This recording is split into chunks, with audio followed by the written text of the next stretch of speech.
Few places in America have the distinction of being founded by European royalty, but New Braunfels, Texas is one such place. Possessing a storied past ripe with tales of hard work, sposs, and success, this tight-knit German community is certainly unique. German people like to work. And I think a lot of people have this disconnect because they think like the founding guys were building a wall. No, they were building bridges. Come on, get over here. The innovations are noteworthy. New Braunfels is home to several firsts in the state, including the first manufacturer of paper, the first brewery, the first German newspaper, and the first uphill water coaster in the world. We've got so many amenities. We've got, the best water park in the world. We've got festivals you wouldn't believe. We've got green, we've got shopping, we've got so much here. Other towns I've been to the same size don't compare. We've got the resources. The quality of life is great. People in New Braunfels have always insisted on quality. They would take risk. I mean, we've had some things that probably didn't work out so well, like the guy who wanted to make turpentine out of cedar trees. It didn't work out so well. Ingenuity has always been the staple.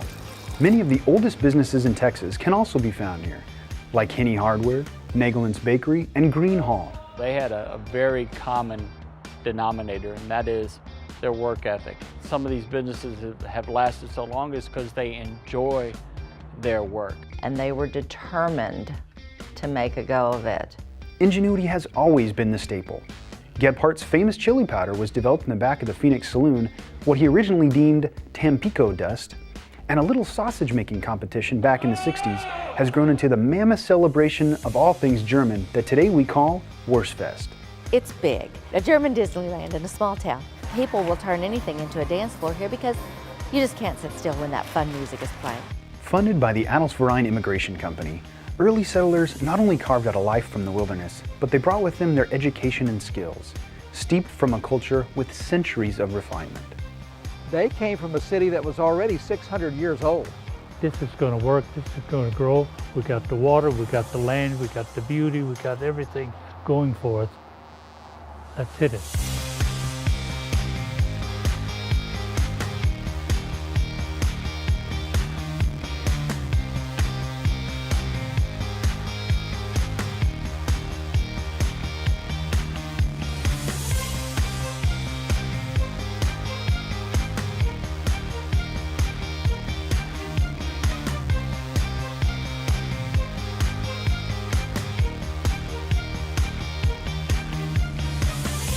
Part of the family came over with Prince Psalms.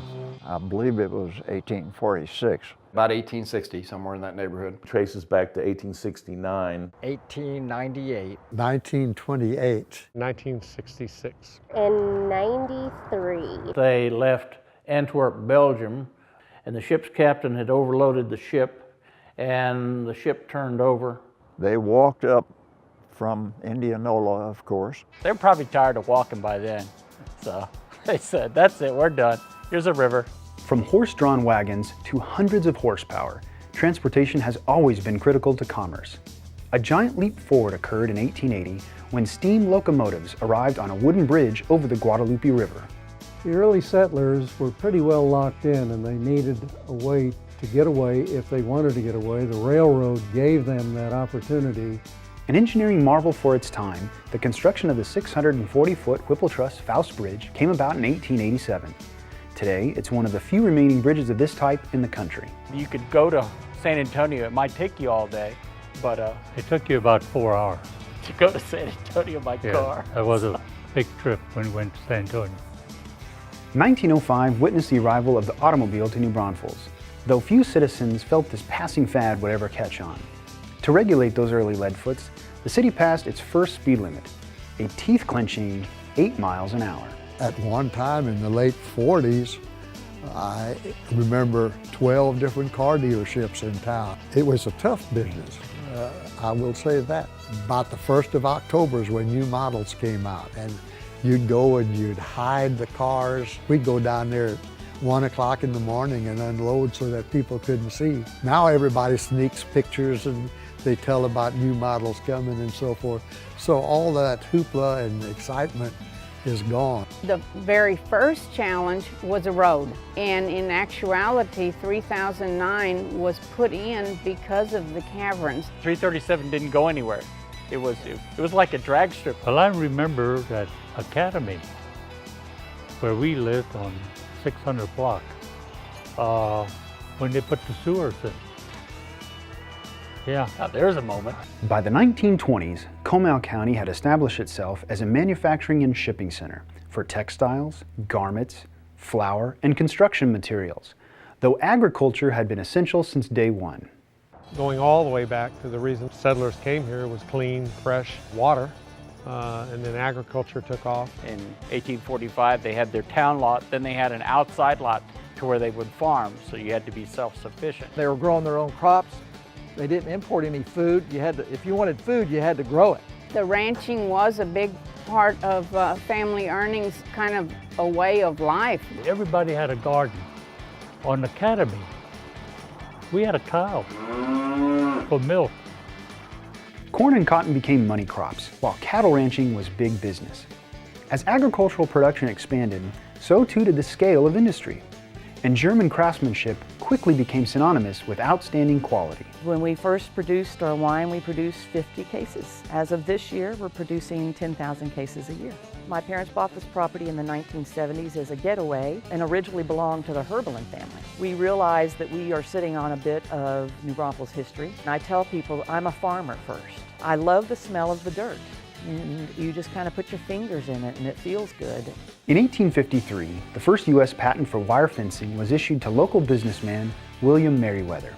This benchmark was likely publicized in the newly established New Braunfelser Zeitung by famed botanist and paper editor Ferdinand Linheimer. Not to let a money-making opportunity go to waste, William Seacatz, an enterprising captain in the Confederate Army, managed the plant that produced the precious saltpeter used in gunpowder, quarried from the bat guano found in Landa Park. There was a general downturn in agriculture when manufacturing came along, because now you were working only from 7 to 7. You weren't, agriculture is round the clock. When manufacturing came in, you know, our population shifted. The LCRA building once powered all of San Antonio. Though it would be twice washed away by floods, the Torrey Mill became the first mill in New Braunfels in 1848. Jensen Mills subsequently dominated the economic landscape for nearly 150 years. The early pioneers of industry included names like Holkamp, Kester, Hoffman, Landa, and Dittlinger, whose mills would later become ADM and Servtex. Tractors got bigger and farms got smaller, and New Braunfels became a mill town. The largest of the New Braunfels mills was Mission Valley. Chartered in 1923, it was a behemoth of more than 500,000 square feet, sitting on over 40 acres. During its heyday, the mill did more than $70 million in sales annually. The mill used to be the largest employer. Howard McKenna had a lot of savvy in running mills. He saw a population that would walk to work in the morning and stay there till they were done and then go home. And nobody punched a card. You went home when your work was finished. I got to know Mr. McKenna well. I had a lot of respect for him. So I stayed with them from 66 through 74, I think it was. I wouldn't have traded that period of my life for anything. The modern era of manufacturing looks markedly different from the jungle Steinbeck wrote about more than a century ago. By 1982, a handful of manufacturers employed almost 30% of the labor force in Comal County. For a time, the production of construction materials, textiles, and clothing, in addition to the milling of wheat and corn, were the mainstays of the industrial sector. Though these numbers would drop drastically due to increased competition overseas, adaptive companies would remain, like Dean Word Construction, TXI, Cemex, who invested nearly $250 million to expand their plant in 2008, and the undeniably delicious New Braunfels Smokehouse. Smoked meats and sausage are pretty much synonymous with the German community. Basically started in 1945, and our processing facility is still in the same building in which it was originally established. That was the New Braunfels Brewing Company. It was built in about 1916. Actually made beer up until probably Prohibition, when that all came about. And they used to make a near beer called Busto, and they got caught making some with a little bit more than what it was supposed to have in it. Today, of course, we've got about 10,000 square feet of cold storage facility. We employ about 140 people full-time. This year we'll process 4.5 million pounds of meat. You know, last year we had one day when we shipped right at 15,000 parcels in one day's time. And, you know, that's about 8 trailer truck loads full of packages. Manufacturing is a very basic money producer. Tourism, of course, has become our manufacturer, but that doesn't preclude having manufacturing as another source. The broader base you can have, the better off you are. In its initial 50 years, a wellspring of service and retail businesses sprang up to fill the wants and needs of consumers. Companies like Henny Hardware, Nagelin's Bakery, Ludwig's Furniture, which later became Johnson Furniture, and Germania Farmers Insurance. The company was formed in 1889. I mean, we were the best thing since whipped butter for people out in the rural area at one time around here. If you pay that small loss for the premium, you're going to have the big loss covered. When my house burned down in 2006, an accidental electric fire, and my wife and I barely got out alive. The house was on fire and we got out with the clothes on our back. Thank goodness we had insurance. Certain citizens had a significant impact on politics, even reaching outside of New Braunfels. George Pfeiffer, who was my great-grandfather, he was appointed by the governor to the board of directors of A&M College, and he decided to run for the state senate. Interesting thing that he got into over there was the building of the new state capitol, but they wanted to make it out of white Georgia marble. And being a tight-fisted German merchant, he knew that there was a very beautiful and durable material at Burnet, Texas, so he led the fight and they made the Capitol out of red Texas granite. And ever since then, every state building in Austin has to be built out of red granite. The 20th century saw another wave of long-standing businesses take hold, such as Eden Home Retirement Center in 1910 and Deppenschmidt Funeral Home in 1923. The Phoenix Saloon used to be Schmidt's dry goods store. If you could get your money up on the bar, you could buy a beer. My dad worked for Braunfels Laundry, telling us that he had it made because he had a job now. He didn't have to report on time. He was sort of a manager, and he had to only work from 7 to 5, 5 days a week, and a half a day on Saturday. And he made? And we asked him, and what is your salary? He said, $15 a week. And when I went in the insurance business, the hours were from sunup till you sold. It was 10 o'clock, you sold. And the day I retire, you will attend my funeral. Yeah, we're buying them that new desk, the one with the handles that just pop out the side. We just flip the top open, roll them in. You know, saves us on time. We wouldn't have some of these employers that we have in town today, so that our children and grandchildren now have the opportunity to stay here. Once they go off and get more education, they used to have to stay where they were. There was no opportunity to move back. And I think today we're blessed that we have a growing and thriving community, provided for quality jobs to keep our young people here. Handing somebody the keys to their very first house is by far my favorite thing. The real estate market here is great. I came back because I needed a job, but I stayed because I loved it. All the things I hated about a small town growing up, I loved as a grown-up. It's very easy to get involved. We have a lot of opportunities for young professionals to make a name for themselves and build their businesses and be successful. And in 2001, when the economy crashed and all dot-coms crashed, Sprint laid me off, and then went out and got a credit card at Best Buy and bought myself a Blueberry iMac and started up Ammo Advertising to pay our bills. Ammo Advertising is a full-service ad agency. If you watch Mad Men, that's us, with the drinking. The plan was always to start the business, save up and buy a house in Austin and go back to Austin. And the longer we lived here, I would say within 6 months of living here, we said, no, we're gonna stay here. I thought this would be a suburbish kind of town, and that we would be getting business out of Austin and San Antonio. It hasn't been the case. I'm really thankful for that, because I don't like to drive on I-35. You got to specialize. If you don't specialize, you're lost. I was one of the first real estate companies in the area to franchise. Family-owned and operated businesses is the backbone of this community. My dad started his insurance and real estate business in 1949, and now today, my daughter Tracy, the third generation, is running that company. That's pretty cool. Downtown New Braunfels became the heart of the community, and happily enough, is in the process of revitalization, with businesses like Seacat's Opera House, the Phoenix Saloon, and McAdoo's Restaurant. While other large conglomerates like Great American Products, Walmart Distribution Center, and HD Supply now call New Braunfels home. The specialization of services led to important advances in healthcare. Dr. Theodore Kester was the first physician in New Braunfels, arriving with the founders in 1845. Though many claimed Kester buried most of his patients, even going so far as to nickname the cemetery Kester's Plantation, the notion that healthcare was critical to a developing community eventually prevailed. The original medical care that was provided here started back in 1845 in an old German Protestant church that's located where First Protestant Church is located today. Not surprising then that in 1892, the New Braunfelser Krankenhaus, or sick house, was erected. Staffed by 3 sisters of the Charity of the Incarnate Word, the Krankenhaus contained the city's first X-ray and served as a hospital until 1953. Well, my father was a doctor here at the old New Braunfels Krankenhaus. He had done a surgery residency as much as they offered in 1924.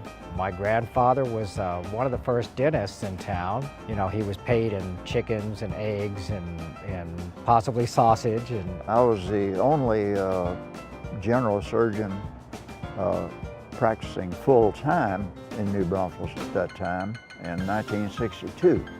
Seeing the need to keep his workforce at the Mission Valley Mill healthy and productive, businessmen Howard McKenna and Alfred Liebscher led a fundraising effort in 1953 to build the official New Braunfels Hospital on a park across the river in Komalstadt.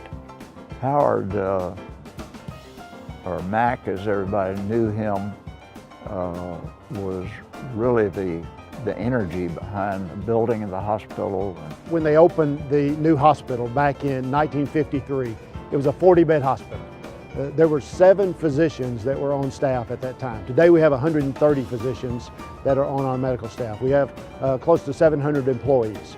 And New Braunfels had an LVN school. It was associated with New Braunfels Hospital and New Braunfels Independent School District. The New Braunfels Hospital changed its name to McKenna Memorial Hospital upon Howard McKenna's passing. And in 2008, Christa Santa Rosa acquired McKenna to expand medical offerings locally and stop the costly outmigration of services. We believe that people, if they have the opportunity to get high-quality health care closer to home, that's what they want to do. For such a long time, we've had leakage of medical leaving our area. Now we have an opportunity to capture that medical where it doesn't leave. And with the development that you see Christa Santa Rosa, New Braunfels undertaking, with the work that Resolute is undertaking to clinically integrate the community, I think we'll see health and healthcare become one of the most important industries in our community. Nearly a century ago, the Greater New Braunfels Chamber of Commerce was formed to maximize the entrepreneurial efforts of the business community. It's got a long history here. Been in New Braunfels since 1919.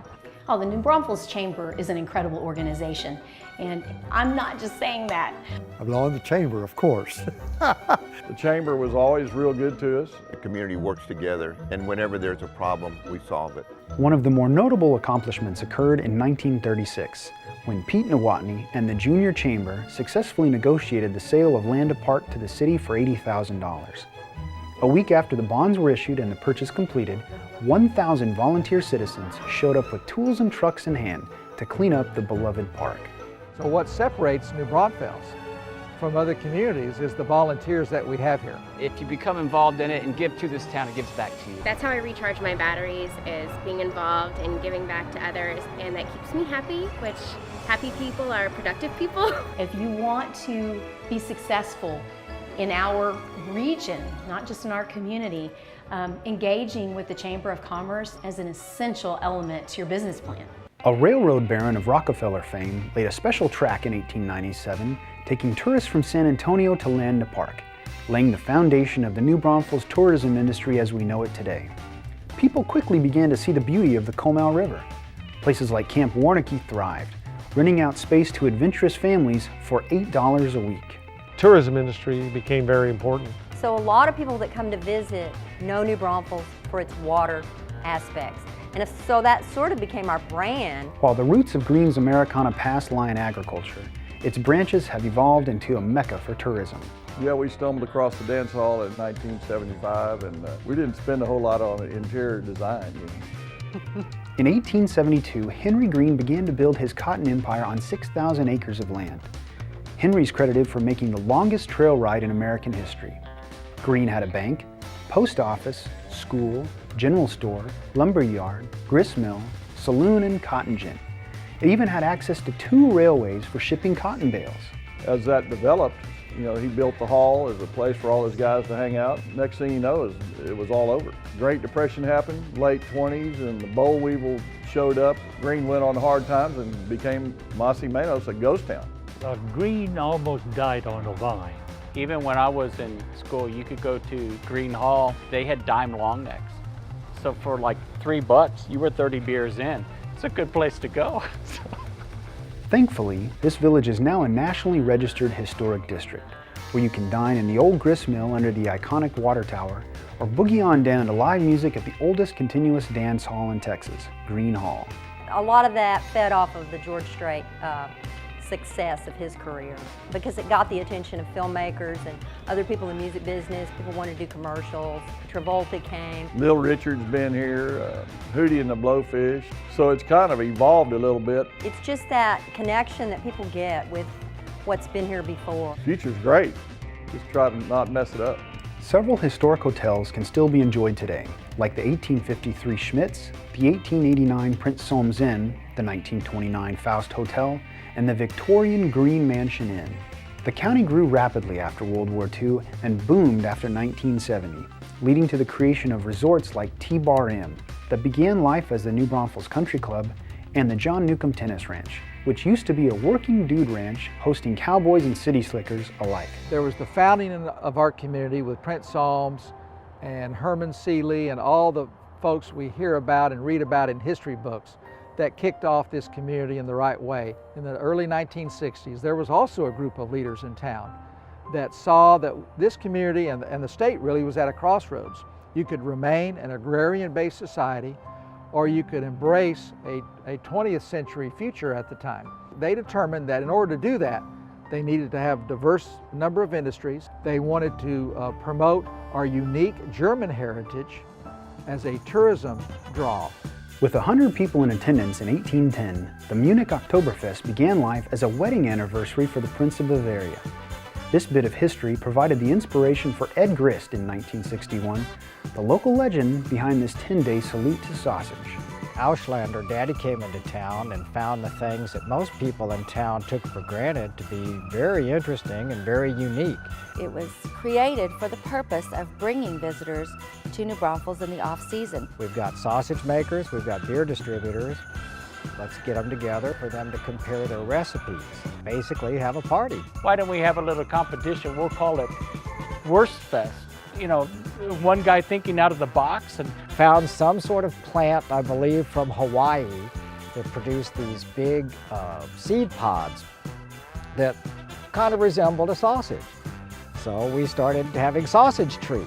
You have to sort of have a hook, I guess. In fact, the chamber administered the festival for its first 25 years. So the current executive director of Wurstfest, Suzanne Herbelin, she worked at the chamber.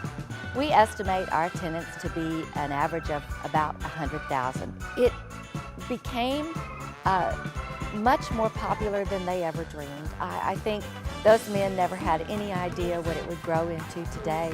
It says a tremendous amount about the community when you stop and consider the number of people that are involved. You've got the Opas, who definitely get to play, but it's only after they've volunteered countless hours running that event. to think of that somebody would work that hard and then say, oh, that was fun, and let's give all the money away and let's go do it again next year. I mean, it's kind of insane, but that's the way we're wired here.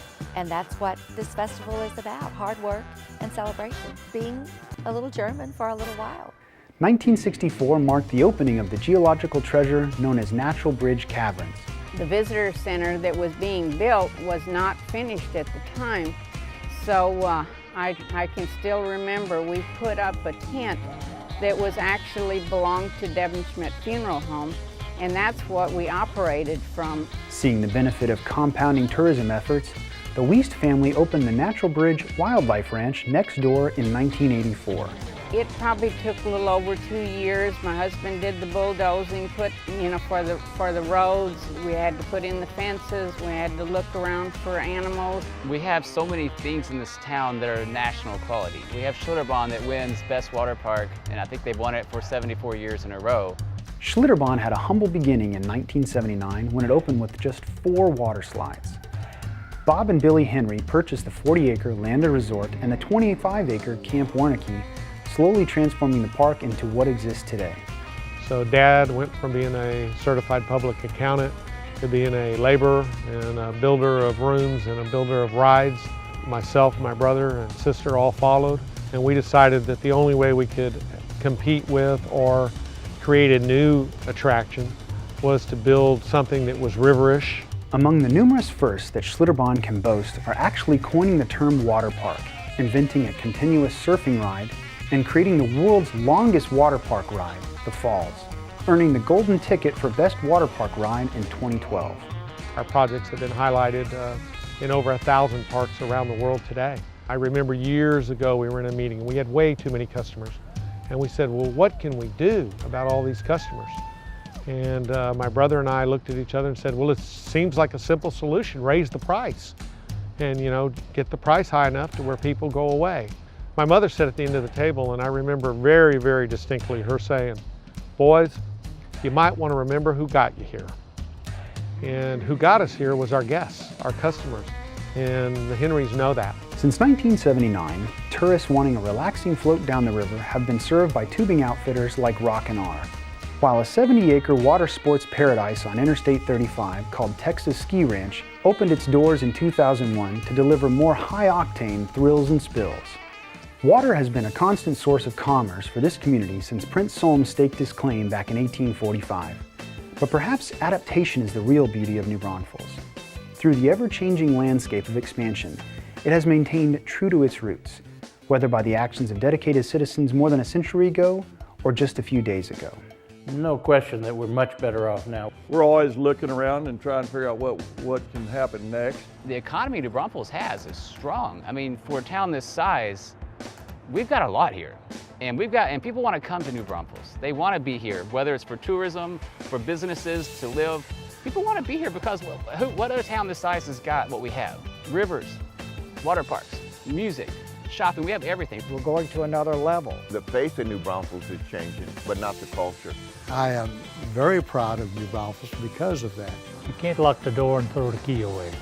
The Vera Mende project, planned development community where it's going to be medical and colleges and retail and housing. And that's going to be tremendously important. Our community will literally grow by 1/3.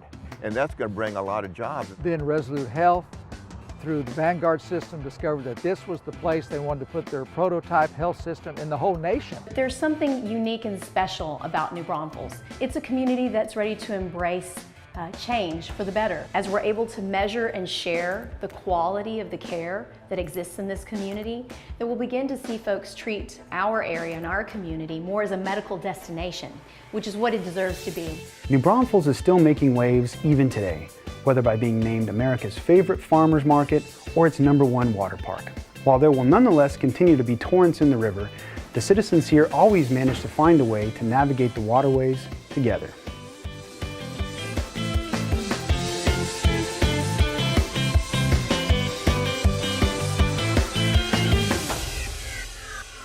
I remember when we had to buy poll tax to vote. Oh, God. Yes. That's like a zillion years ago. Yeah, but you had to buy. Poll tax to vote. Here in New Braunfels, you had a poll tax? Because I didn't know that. See, I learned something again. You paid to vote? Yeah. Yeah. All kinds of things like that. Oh, yeah. There's nothing wrong with it.